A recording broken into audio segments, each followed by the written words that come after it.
You know, the arrogance of the North over this insecurity is annoying me, seriously. How do you blame the whole country for the problem you created? Where is this thing coming from? This insecurity. Who are the bandits, the terrorists? Where are they mostly from? Is it not from the North? Instead of the North to find a way to stop a problem they created, they are trying to use it to blackmail all of us. It's very sad, seriously. I don't see why the North should be making noise over this issue. The very problem they created. We were here when their leaders came out and told us how they brought these people into Nigeria. And the North didn't deem it fit to say, we are sorry for what we have done. We are sorry for bringing this problem to Nigeria. Rather, they will keep blackmailing you and I as if we are the cause of the problem. And we did not find it fit to even give it back to them. The type of politics we play in the South, I don't like it seriously. Because if this thing we are coming from the South here, I know what the North would have done. I know what they would have done. Ordinary alcohol that Obi went to import.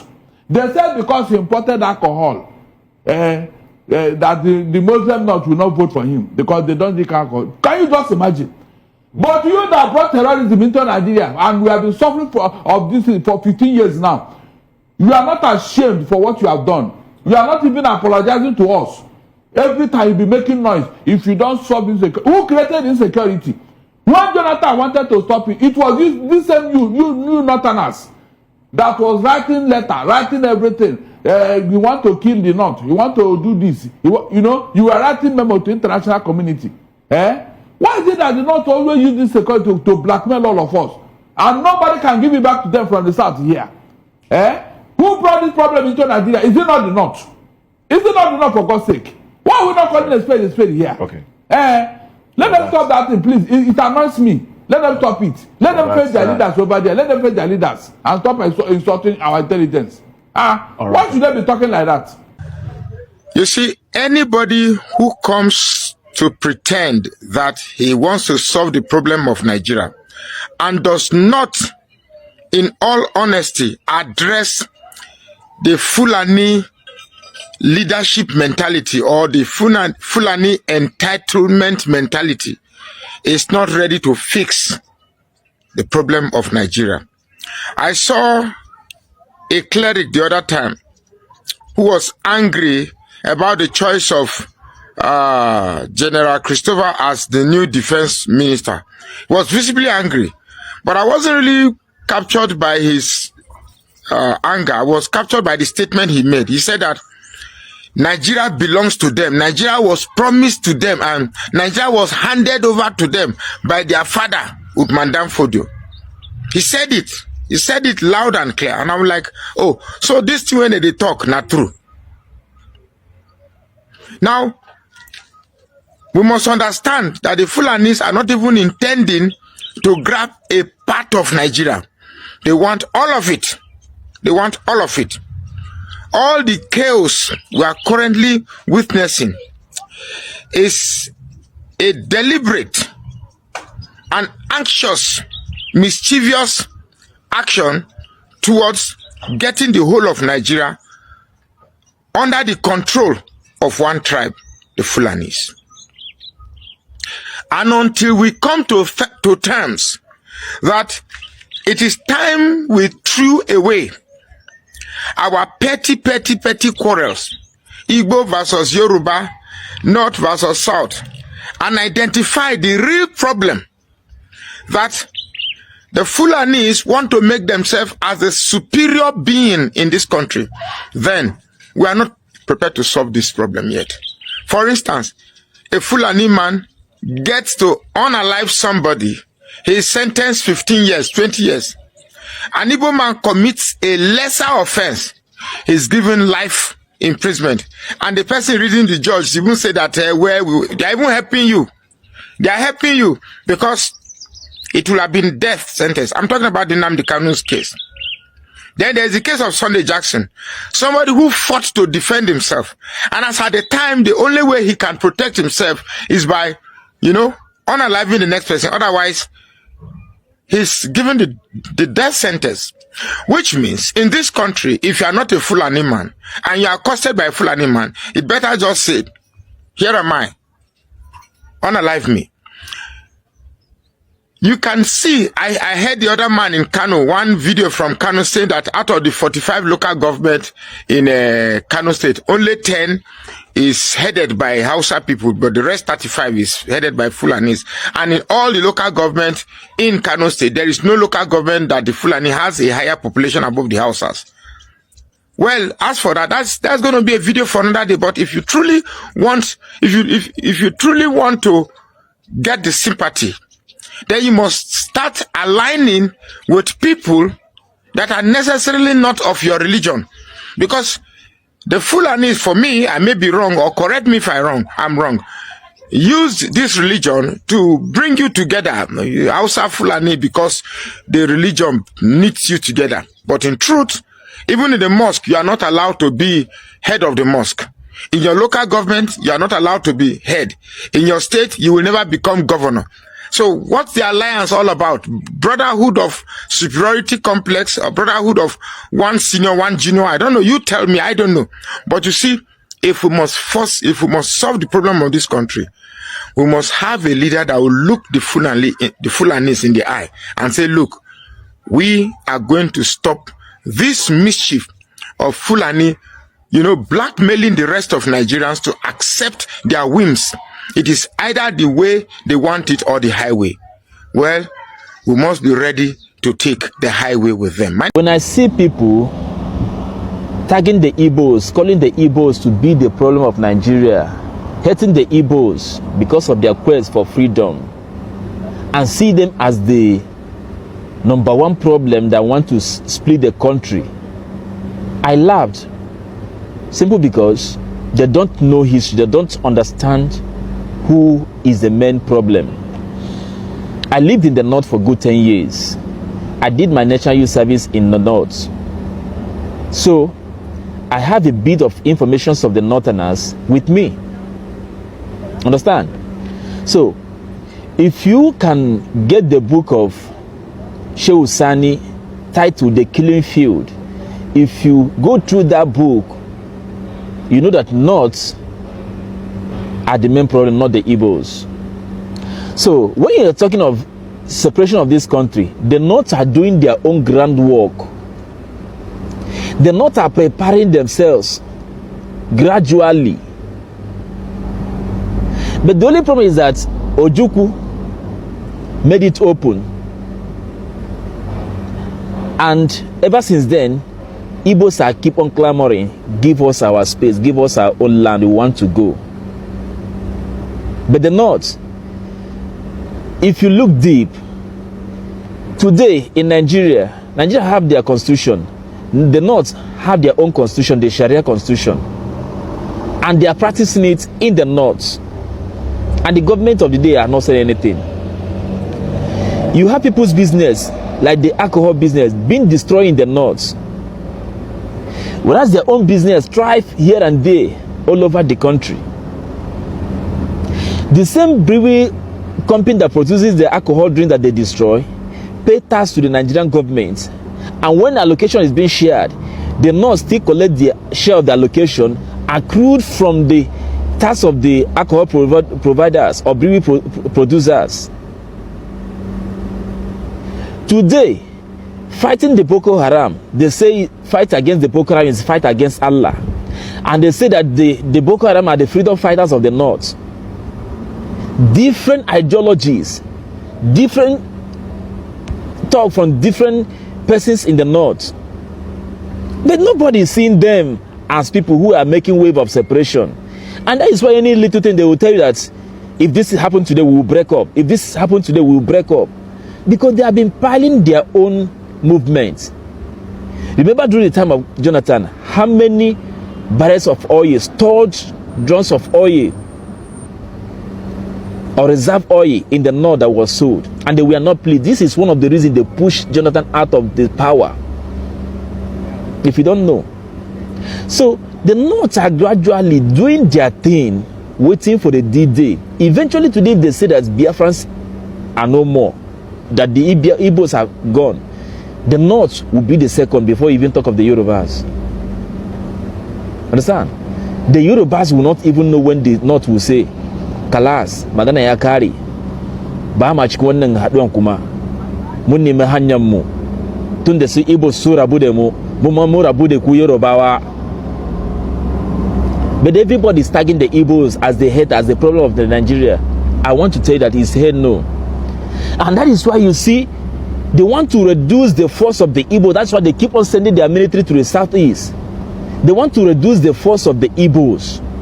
They want to intimidate the Igbos. One of the reasons of doing this is that they know what they are gaining and they are not fully prepared to leave. When they are fully prepared to leave, they will go. Because already, they never believe in the independence of Nigeria. That's simple truth. The North never believe in the independence of Nigeria. Take it or leave it. When they are fully prepared, when they are fully ready, they might even go before the Igbos will separate. They are ready.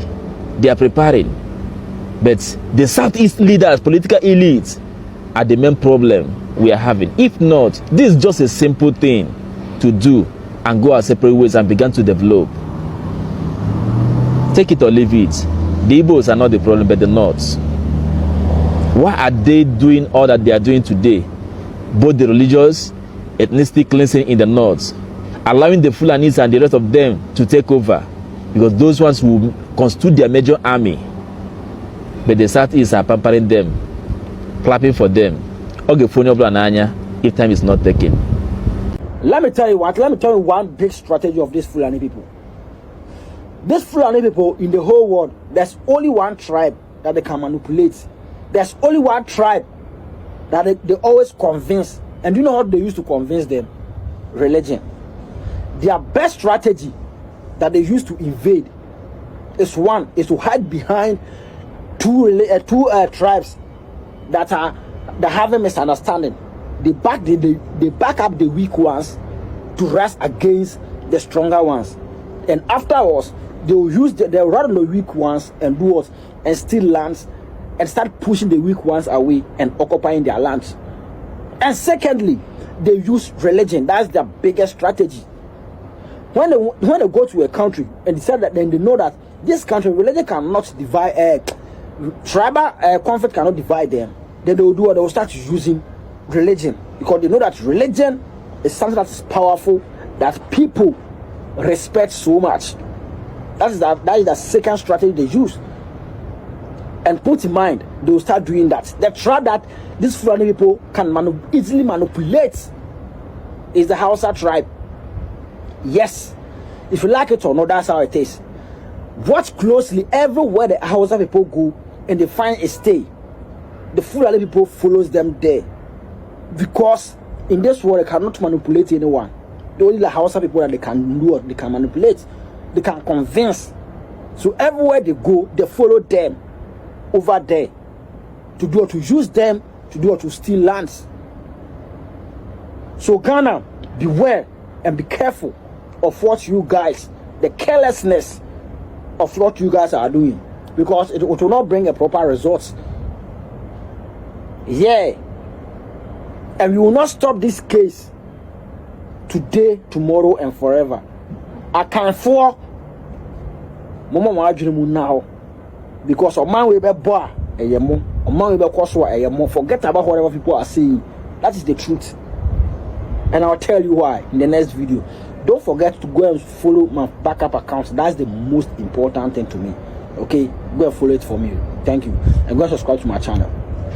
I want to beg you people, Northerners, please, I want to beg you, as a Muslim from the North and as a typical Northern and Hausa person, Fulani, if you know very well that you don't like the truth, skip this video, don't watch, because you will not like it.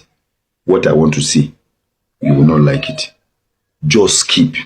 Now let me tell you, I'm not going to insult anybody, but I just want to ask some necessary questions and say some things that Nigerians should have been asking. Let me say it.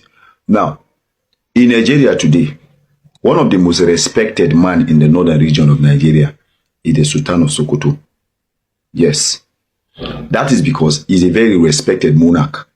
Not just that, he is the king of Islam in Nigeria today. He's one man that whatever that concerns Islam in Nigeria in general, this man has a very strong say. Believe it or not, is the truth. Be you any kind of Muslim you are practicing, the mosque you are going to, at some point, the way I see it, you are still answerable to this man. Somehow. Now, let me say what I want to say before some people start getting angry. Now, the question I want to ask is this. Sultan of Sokoto have actually been around all this while this insurgency thing have been going on. And as a respected monarch in Nigeria, as a respected monarch in the northern region of Nigeria, as the #1 man of Islam in Nigeria, why has he not been able to say anything pertaining this thing that is happening in Nigeria? This insurgency. Me, in my own belief, I believe that Sultan of Sokoto can be able to call for a hold of this particular thing to stop. I believe. Because he's a very respected person. And a lot of people are following him. They believe in him. They believe in what he says. Because of the belief they practice together. Islam.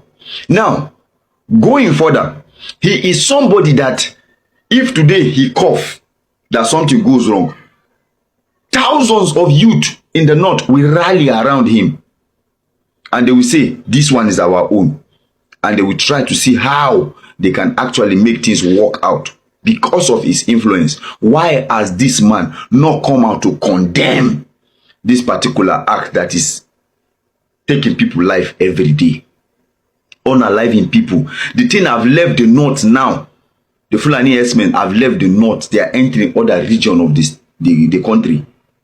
You people are coming out to keep quiet like nothing happened. Sir, with all due respect, sir, you have the capacity. If you see this video, I know you have the capacity to talk to the northern youth, to actually see how they can curb this menace that this Fulani herdsmen and other terrorist group using Islamic as a decoy to perpetrate their evil act. Except if you people support this thing full time. That is why you will not say anything. I did not say anything more than this. I just asked some questions. People know I don't know much. Just said the little I know. Thank you. Good day to our viewers all over the world and welcome back to Local Journal. Honestly, this is time for everyone to speak about the excesses of the North, especially the Fulanis, and what they are doing in this country, because it's becoming unbearable and it's becoming too much and irritating. I don't know why an ethnic group who is less than 5% of the entire nation is holding the whole country and the whole nation to ransom. It is not making any sense, because these people have been blackmailing everybody just to force their own belief system, or to force their will on the whole Nigeria. It's not making any sense, because to start with, you are not even from Nigeria. Your original root is not from Nigeria. You migrated into this country and you want to come and lord over every other person in this country. You brought insecurity in this country. You brought so many vices and so many things that are keeping this country stagnated to this country. And you still want us to be taken back to centuries and ages ago. You want to take us back to the Stone Age because of the nature and lifestyle of your own ethnicity. And for record, Nigeria does not belong to you. And even if people are saying, or you have this mentality that Nigeria was handed over to you, you are not from Nigeria. And Nigerians cannot continue to wash while you kind of try to put everything or force everything down their throats. Because of course, if the Hausas were not able to resist you, other ethnic groups will resist you in Nigeria. I think it's high time Nigeria needs to stand up and tell them that enough is enough. The insecurity happening in this country, the insecurity being perpetrated in this country, of course we all know that it started from the northern part of this country. And even in Northern Shooting came out to confess on live TV that they brought in mercenaries from outside the country, alongside some of the people or mercenaries they have within the country to cause chaos just because they wanted power. And this is it. Till now, they've not been able to control these people they brought in, and they want to rub it on the faces of everybody in this country. They want to put the blame on the whole Nigerians. They want to put the blame on the South. It's not making any sense. The South has nothing to do with this whole insecurity that is happening. You guys in the North need to hold your leaders there accountable for what is happening in Nigeria, because they are the one causing this mayhem in Nigeria. They are the one making Nigeria underdeveloped and keeping Nigeria stagnated. It is high time we start talking about or looking for a way to talk about regional government, and this is the only way where the South can get full autonomy to control and pilot its affair. Because this whole system and unitary system, if it continues like this, in order to continue to put and keep the country stagnated, and as such, you are going to work on the same wavelength the North are working, and it's not going to make any sense for the development of Nigeria or the other region or the southern region. So it's high time we start talking about our future. It's high time we start talking about how we can go separate ways, whether regional government or coming for a referendum, whatsoever it is, because this is becoming too much and Nigerians can no longer take it again. Southerners are no longer happy about this whole thing again. This complaint about these people is not just in Nigeria, it's all over West Africa and all over the world, and it's not making any sense. It's high time Nigeria stand up and speak about this. This is my opinion on this. Kindly drop what you think about this in the comment section, and if today is your first time to visit our channel, please kindly like, share and subscribe to our channel.